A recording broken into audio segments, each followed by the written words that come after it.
Hey guys, it's Jamie. I want to thank you for tuning in for another video. It's a beautiful day outside.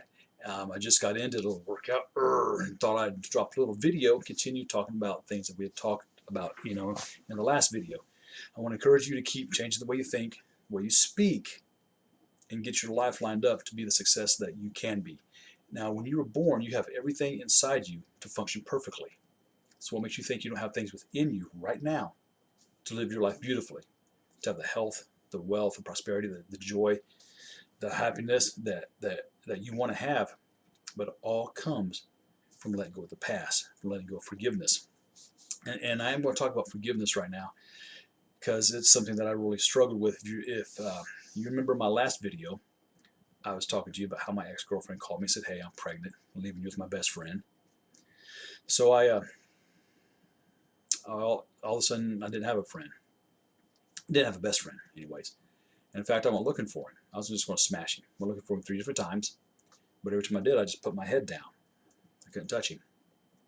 And people said I was a better man, that I did the right thing. But I didn't feel like it. I felt like I had lost. I'd allowed someone to step on me and that I was a doormat. And it wasn't until years later when he'd actually taken his own life that I was able to forgive him.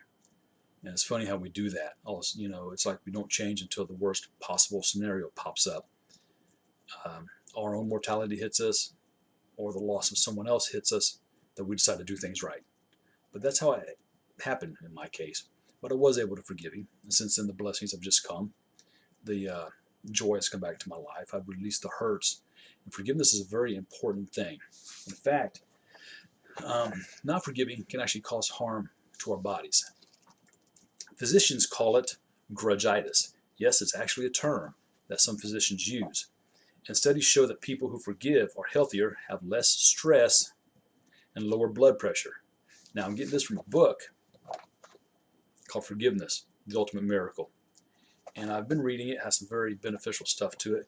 But there's a guy that makes an observation in the book. His name is Colin Tipping. Now, he works with cancer patients to help them to forgive. And he made the observation that nearly all cancer patients, besides having a lifetime habit of suppressing and repressing emotions, are known to share a marked inability to forgive. Did you catch that? Nearly all cancer patients share the marked inability to forgive. That should tell you something about how important forgiveness really is. Now, we need to understand that forgiveness isn't for them. It's for us. It sets us free. It allows us to not be bitter, to let go, to be able to function as we're supposed to function. Because if you're focused on the past, which we've talked about, then you really can't see your future. You need some of that cognitive restructuring. You need to get things free and understand that when you forgive somebody, it's not letting them get away with anything. It's letting you get free from something. So that's what forgiveness is. I watched a video of a guy on TED Talks, which is an organization that has motivational speakers come in. They say some good stuff. But he was talking about his patients. This guy's an EMT.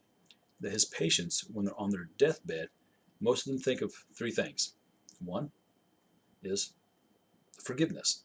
They want forgiveness from a sin or a hurt that they perpetrated on someone else. The second one is, how are people going to remember me?